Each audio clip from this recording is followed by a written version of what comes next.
پاکستانی فوج کے ترجمان کی 2.5 گھنٹے طویل پریس کانفرنس کے دوران عمران خان کے ریاست مخالف بیانیے پر کڑی تنقید اور اس کے جواب میں تحریک انصاف کے سخت رد عمل نے ملک میں بڑھتی ہوئی سیاسی کشمکش اور اندرونی تقسیم کو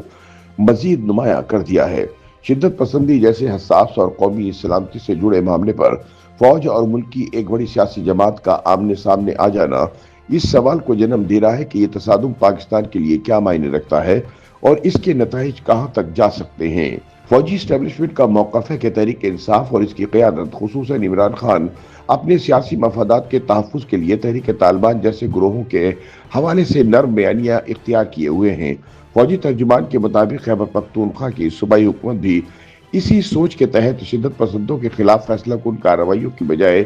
دہشت گردوں کے ساتھ مذاکرات کا چورن بیچ رہی ہے، جس کے نتیجے میں صوبہ دہشت گردی کا مرکز بنتا جا رہا ہے۔ اگلے روز D G I S P R lieutenant general Ahmed Sharif Chaudhry نے ملک کی سیکورٹی صورتحال پر بریفنگ دیتے ہوئے کہا کہ پاکستان میں دہشت گردی کے 80% واقعات خیبر پختونخوا میں ہو رہے ہیں، جہاں حکومت کے پرو طالبان رویے کی وجہ سے دہشت گردوں کو سازگار ماحول میسر ہے۔ ان کا کہنا تھا کہ اگر دہشت گردوں کے خلاف آپریشن نہیں کرنا تو پھر کیا ریاست ان کے سامنے سر جھکا دے۔ پریس کانفرنس کے دوران فوجی ترجمان نے وزیر اعلیٰ خیبر پختونخوا، صوبائی وزراء اور پی ٹی آئی رہنماؤں کے بیانات کے ویڈیو کلپس بھی دکھائے جن میں ممکنہ فوجی آپریشن کی مخالفت کی جا رہی تھی۔ D G I S P R نے الزام عائد کیا کہ اسمبلیوں میں بیٹھ کر جھوٹا بیانیہ گھڑا جا رہا ہے اور صوبے کو دانستہ طور پر دہشت گردوں کے حوالے کیا جا رہا ہے۔ لیفٹیننٹ جنرل احمد شریف نے عمران خان کی ایک ٹویٹ کا حوالہ دیتے ہوئے سوال اٹھایا کہ کیوں ماضی میں دیگر سیاسی جماعتوں کے رہنما دہشت گردی کا نشانہ بنتے رہے لیکن تحریک انصاف کی قیادت پر حملے نہیں ہوئے۔ ان کے مطابق یہ سوال خود پی ٹی آئی کے بیانیے پر سنجیدہ شکوک و شبہات پیدا کرتا ہے۔ فوجی ترجمان کی ان باتوں پر خیبر پختونخوا کی صوبائی حکومت اور تحریک انصاف کی قیادت کی جانب سے شدید رد عمل سامنے آیا۔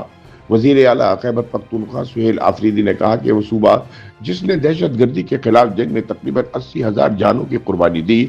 اس کے عوام اور جمہوری مینڈیٹ کو دہشت گردی سے جوڑنا افسوسناک اور تکلیف دہ ہے۔ ان کا کہنا تھا کہ کسی بھی ممکنہ فوجی آپریشن کی مخالفت سے پی ٹی آئی کا نہیں بلکہ صوبے کی تمام سیاسی اور مذہبی جماعتوں کا متفقہ موقف ہے، کیونکہ ماضی میں 22 بڑے فوجی آپریشن کے باوجود دہشت گردی کا مکمل خاتمہ نہیں ہو سکا۔ سہیل آفریدی کے مطابق ایسے میں یہ سوال پیدا ہوتا ہے کہ اصل مسئلہ کہیں پالیسی سازی اور عمل درآمد میں تو نہیں۔ وزیر اعلیٰ نے کہا کہ فیصلے بند کمروں میں کیے جا رہے ہیں، مقامی آبادی اور منتخب کردہ نمائندوں کو اعتماد میں نہیں لیا جا رہا، جس کے باعث عوام میں عدم تحفظ اور ریاست کی پالیسیوں پر بد اعتمادی بڑھ رہی ہے۔ ان کے بقول ایک اور فوجی آپریشن کے حق میں ٹھوس ضمانت کے بغیر صوبے کے عوام کو قائل کرنا ممکن نہیں۔ تحریک انصاف نے یہ بھی موقف اختیار کیا کہ پارٹی نے دہشت گردی کے خلاف جنگ میں بھاری قیمت ادا کی ہے اور اس کے کارکنان اور رہنما بھی حملوں کا نشانہ بنتے رہے ہیں۔ پارٹی کے مطابق D G I S P R کے الزامات نہ صرف غیر ذمہ دارانہ ہیں بلکہ اس سے سیاسی تقسیم اور نفرت میں اضافہ ہو رہا ہے۔ اس معاملے پر دفاعی تجزیہ کاروں کا کہنا ہے کہ شدت پسندی جیسے قومی مسئلے پر فوج اور صوبائی حکومت کے متضاد بیانات نے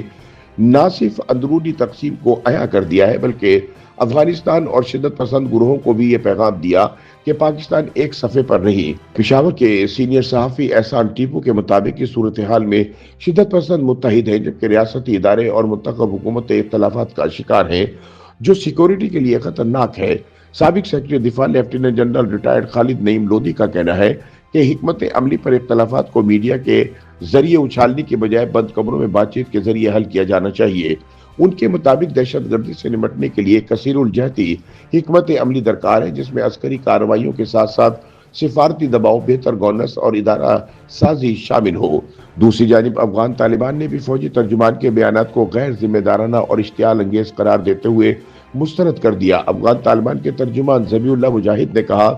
کہ افغانستان کے سیاسی اور سماجی ڈھانچے پر تنقید حقائق کے منافی ہے اور پاکستان کو اپنے داخلی مسائل پر توجہ دینی چاہیے۔ تجزیہ کاروں کے مطابق افغان رد عمل اور اندرونی سیاسی بحران نے صورتحال کو مزید پیچیدہ بنا دیا ہے۔ ایک ایسے وقت میں جب پاکستان پہلے ہی معاشی اور سیکورٹی چیلنجز سے دوچار ہے، شدت پسندی پر فوج اور تحریک انصاف کا یہ کھلا تصادم قومی یکجہتی کے لیے ایک سنجیدہ امتحان بن چکا ہے۔ سوال یہ ہے کہ آیا ریاستی ادارے اور سیاسی قیادت اس بحران کو اتفاق رائے میں بدل پائیں گے یا یہ تقسیم مزید گہری ہو کر پاکستان کی سلامتی پر